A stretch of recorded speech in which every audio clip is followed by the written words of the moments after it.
The Walking Dead, a série que nos deu tensão, emoção, zumbis e a 7ª e 8ª temporada. Você lembra? Eu lembro. A gente esperou anos pelo embate entre o Rick e o Negan. A guerra prometida, o confronto dos séculos, e o que a gente ganhou foi um tiroteio por 16 episódios onde todo mundo erra os tiros. A 7ª temporada matou o Glenn, matou o Abraham, matou o ritmo e matou a audiência. A 8ª temporada tentou consertar e conseguiu só enterrar tudo mais fundo. Com mais episódios, mais enrolação e menos senso de direção. E o pior, eles mataram o Carl, mano. Eles mataram o Carl. E perderam o Rick no processo. Parabéns, vocês conseguiram no modo difícil o fracasso. Mas e se não fosse assim? E se a guerra contra o Negan tivesse sido épica, curta, coesa e com um final digno?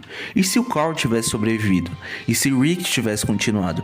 E se Jesus não fosse só um nome irônico? Bom, esse é o início de um novo quadro aqui no canal, onde eu reescreveria séries ou filmes que eu gosto. Eu espero que vocês gostem. Se gostar, se inscreve no canal, clica no sininho e comenta aí embaixo também. Ok, uma recapitulação rápida do que aconteceu na série. Da temporada 6 a 8 de The Walking Dead foram um mix de filler, enrolação e muito discurso. O Negan aparece com o potencial de ser o melhor vilão da série e ele é. Não igual o primeiro episódio que ele aparece, mas ele ainda é. A tal guerra total se arrasta, com tiroteios em que ninguém mira direito e planos burros. Alexandria, Hilltop e o Reino não sabem o que estão fazendo. E o Carl morre por uma mordida aleatória depois de ser basicamente o único personagem que tinha consciência no apocalipse. Boa, show, brilhante, realmente. Parabéns a todos os envolvidos, galera. Ok, vamos tentar pegar essa bagunça e transformar a guerra total em, sei lá, uma guerra. Vamos primeiro pela estrutura. Você não pode fazer uma guerra épica, emocional e tensa com ritmo de novela mexicana. Então por que 16 episódios? Porque a guerra precisa ter começo, meio e fim, precisa de consequências, precisa de motivação real. Estratégia, não só troca de tiro que parecem brigas de paintball. E pra isso você sabe quem não pode morrer? O Carl. Não porque ele seja o melhor personagem, mas porque o Carl é o lado emocional do Rick. É o que segura o cara no chão e que implanta as sementes da ideia de paz futura. É quem começa a entender que o mundo pode ser reconstruído, mesmo depois de tanta morte.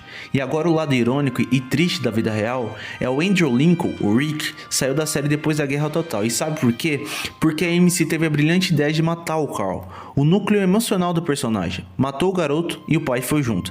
E a série, bem, ficou sem protagonista. Mas nessa timeline que estamos criando, o Rick não sai, o Carl não morre e o helicóptero nem existe. Então aqui na minha timeline a guerra começa com um plano real. Rick, Maggie e Ezekiel se unem com algo que faltou na série original: logística. Não tem essa de invadir um posto avançado por episódio só para depois tudo dar errado. A resistência se organiza. Eles mapeiam rotas, controlam suplemento, estabelecem comunicação por rádios, usam Eugene com supervisão para coordenar sabotagens de verdade. O Carl tem seu momento, ele lidera a evacuação de Hilltop. Isso mostra que ele cresceu. E ao invés de termos o Rick falando eu vou matar o Negan 47 vezes por temporada, a gente tem o Rick enfrentando a dúvida moral ou reconstruir. O plano aqui funciona porque eles são organizados. Eles cortam as rotas de suprimentos do santuário. Eles isolam os postos avançados. E é aí que a guerra começa a virar. Então agora temos um plano real, personagens com propósito, o Carl vivo e o Rick motivado. Mas a guerra ainda está longe de terminar. Vamos colocar o Jesus no centro da ação. Não literalmente, ele não precisa morrer. Ainda.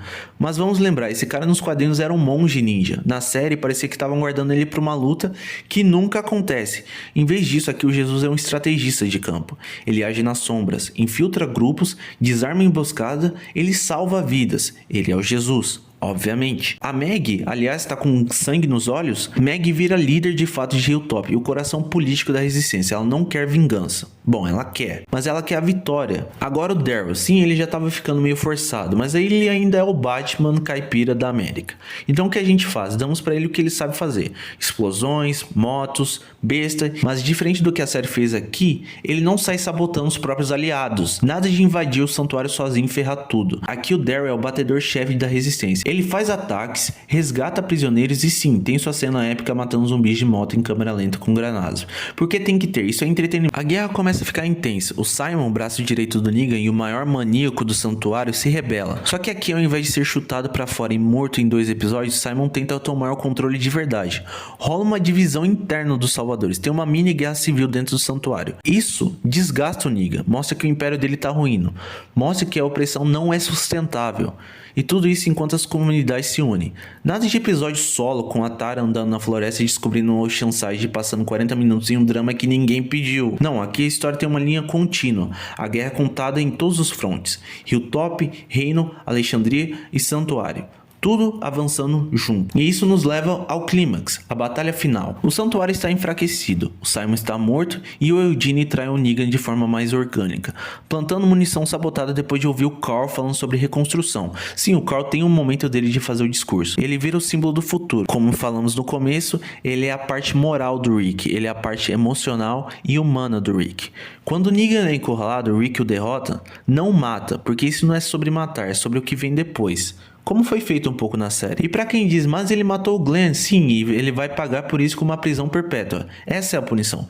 Ficar vivo e ver um novo mundo crescer sem ele. E ver Rick construir um mundo que ele destruiu. Então é isso, o Carl tá vivo, o Rick presente, Negan derrotado, sem morrer, Jesus finalmente útil, amém Senhor, Daryl entregando o que promete, uma guerra de verdade com consequências reais. E um final que honra os quadrinhos, não a planilha de marketing da AMC. E talvez, só talvez, se tivesse sido assim, a gente ainda estaria empolgado com The Walking Dead, em vez de só lembrar como tudo desandou depois da 7ª temporada. Agora é com você, se inscreve no canal, ativa o sininho e deixa o like. Se gostarem, eu vou trazer mais.